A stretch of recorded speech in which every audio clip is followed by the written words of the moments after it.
Brothers and friends, welcome to another video from SuccessfulMasons.com. This time we are shooting from inside of Wheaton Lodge number 269. I've got help on the camera from our current master of Wheaton Lodge number 269. Thank you for your help.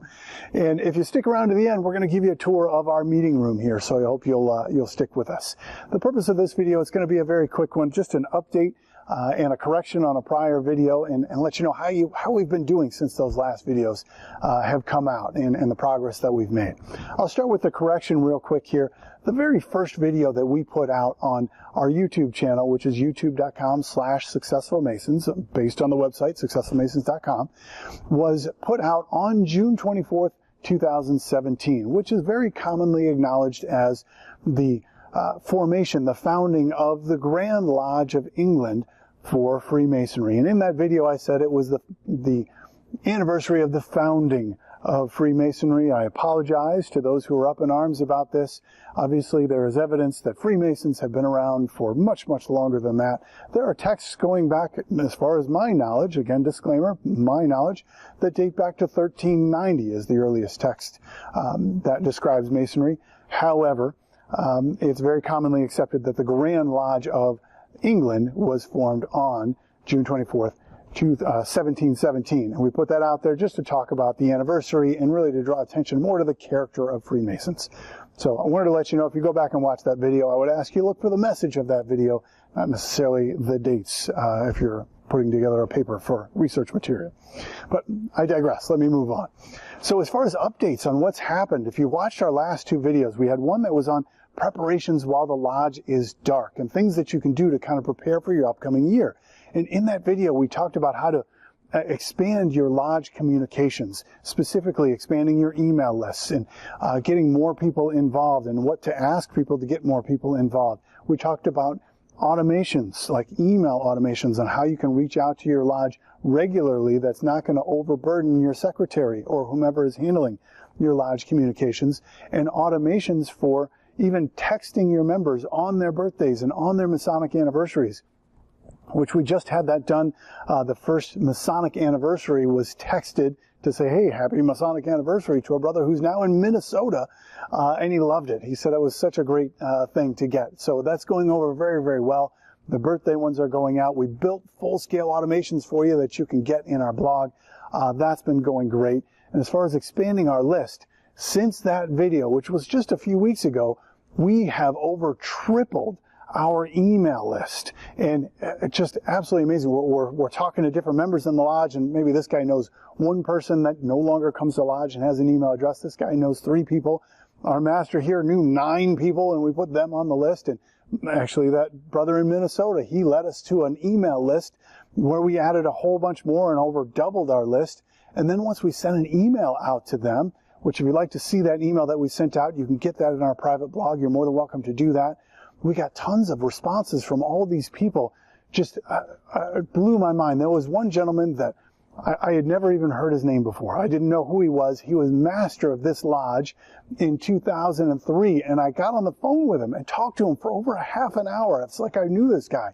And he's telling me stories about this guy and that guy and this other guy. And they're like, hey, do you have contact information for these people? And that's how we kept building the lists. And now all of a sudden we've got people from all over the country, in Las Vegas and Texas and other parts of Illinois and all over the place. It's been amazing. I actually had a conversation. I got email correspondence from a member who he says in his email that he currently is, I shouldn't say was, is the oldest living member of Wheaton Lodge number 269. He was master of this lodge. He sat right there in 1967 when he was 30 years old. Wow. His mentor was master of this lodge, again, sat right here in this chair in 1918. Wow. Here I'm conversing with someone via email who knows people who've been in this lodge, master of this lodge in 1918. He's a 50-year Mason, became a 50-year Mason in 2008. His father, now this Mason, again, if you do the math here, as of right now, he's got to be 90 years old if I'm doing my math correctly. His father was a 50-year Mason of this lodge and has sat in this chair and every chair in the lodge, he said, for different parts of different work that we've done here. Just absolutely amazing and such an honor to be contacted by these gentlemen. So if you haven't done that already, go watch that video and try to expand your list. It's absolutely amazing, the connections that you're going to make with people.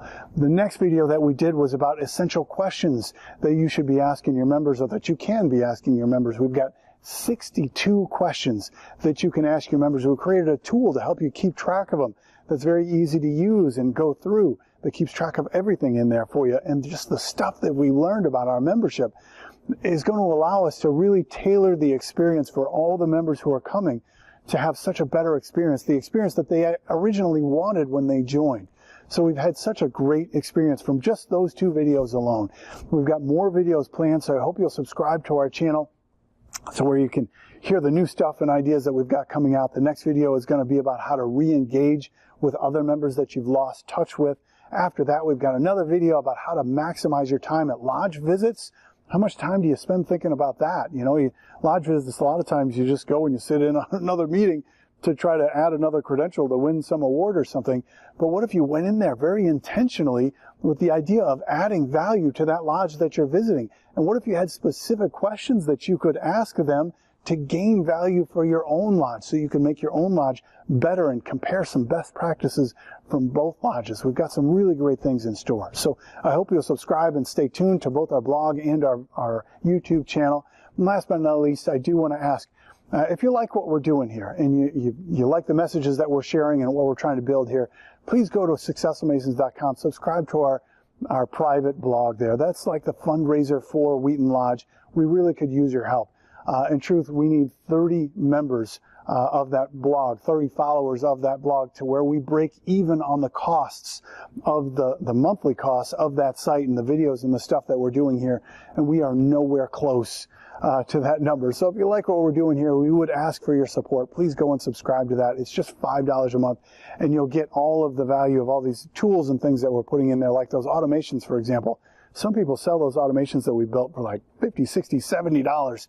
We're making them available for $5, so you're welcome to get all that information, and we could really use your support. So thanks again for watching. We want to give you a quick tour here if we can, so I'm going to edit this little piece here, and we're going to give you a quick tour of the facility. So we're looking at the east here, and as you can see, we've got lots of symbols across the top here because we have a few groups that meet here. The Rainbow Girls meet here, and the York Rite meets here. The York Rite, actually, Apollo Commandery number 1 meets here. The number 1, like the first, it meets here. A very, very historic group, and we can kind of come around here, and you can see their charters on the wall and the shield that they have there. I personally am not a part of the York Rite as of yet. I'm getting lots of questions to do that, but I will at some point, just not yet. As you follow us around, we've got, this is our south.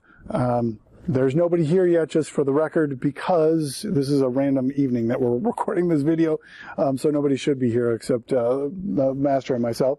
You come down here, this is where they come in. This is our main entry door, and the preparation room is over there if you want to follow the camera into and then the preparation room door. We got our pillars there, and if you follow us here just to the north wall, we've actually got these really cool master's carpets that we've got up on the wall here that we actually found in our attic. So this building is how many years old? It's our lodge is since 1858, and it's a really, really old historic building.